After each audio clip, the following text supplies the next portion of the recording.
ఆ రోజు జగనన్న బాణం, జగనన్న వదిలిన బాణం ఏమైంది? ఈరోజు ఏమైంది? తిరిగి జగనన్న పైన తిరుగుతా ఉంది. వాళ్ళ ఇంట్లో ఉండే వ్యవహారం మనకు సంబంధం అంట, నేనే ఆడిస్తున్నానంట. అంటే ఆ రోజు కూడా నేనే పాదయాత్ర చేయించాను ఆవిడ దగ్గర, ఇప్పుడు నేనే పాదయాత్ర ఆవిడని తిరుగుబాటు చేశాను.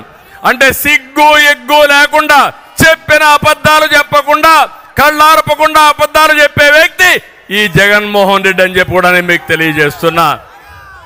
ఇంకో పక్క మీరు ఒకసారి చూస్తే ఆ రోజు రిలయన్స్ మీద వైఎస్ఆర్ను చంపింది రిలయన్స్ అని దాడులు చేశారు, జ్ఞాపకం ఉందా మీకు? అప్పట్లో తర్వాత ఏం చేశాడు? రిలయన్స్ అధినేత వస్తే నత్వాని వాళ్ళ మనిషికి ఎంపీ రాజ్యసభ ఇచ్చాడు, జ్ఞాపకం ఉందా మీకు? అది ఈయన విశ్వసనీయత. ఇలాంటి విశ్వసనీయత ఉండే వ్యక్తిని ఏమనాలి నాకైతే అర్థం కాల. నిన్న మొన్న మీరు ఒకసారి చూస్తే ఒక మాట మాట్లాడుతున్నాడు, పెత్తందారులకి పేదవాళ్ళ మధ్య యుద్ధం అంట. ఏంటో నాకు అర్థం కాల ఇది. అంటే ఏం చేసినా జరిగిపోతుంది అనుకుంటున్నాడు. దేశంలోనే ఎక్కువ సంపద ఉండి ఎక్కువ ఆదాయం వచ్చే ముఖ్యమంత్రి జగన్మోహన్ రెడ్డి. 510 కోట్ల రూపాయల సంపద.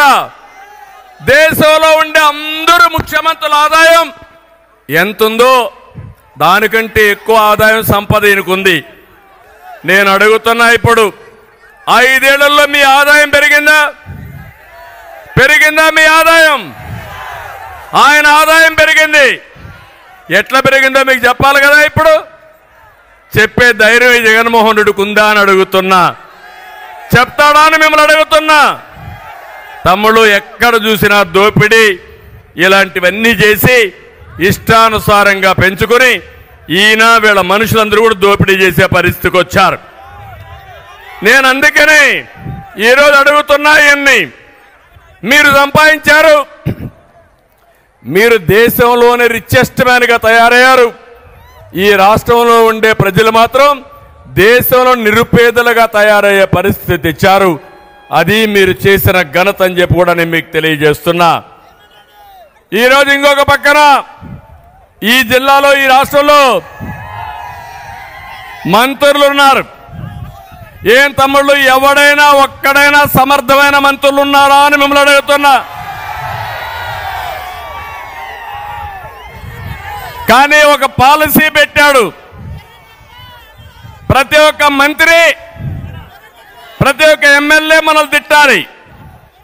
మీరు చూస్తే వైసీపీలో బూతు రత్న అయితే ఎమ్మెల్యే టికెట్, బూతు సామ్రాట్ అయితే వాడికి మంత్రి పదవి.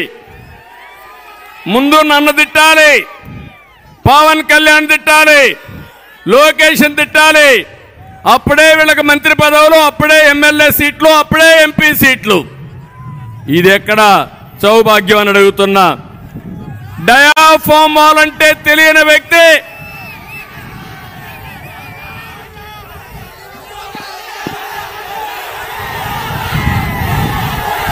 ఓకే, హుషారుగా ఉన్నారు మీరు. డయాఫార్మాల్ అంటే తెలియని వ్యక్తి ఇరిగేషన్ శాఖ మంత్రి, పెట్టుబడులంటే కోడిగుడ్డు అనే వ్యక్తి ఐటీ మంత్రి,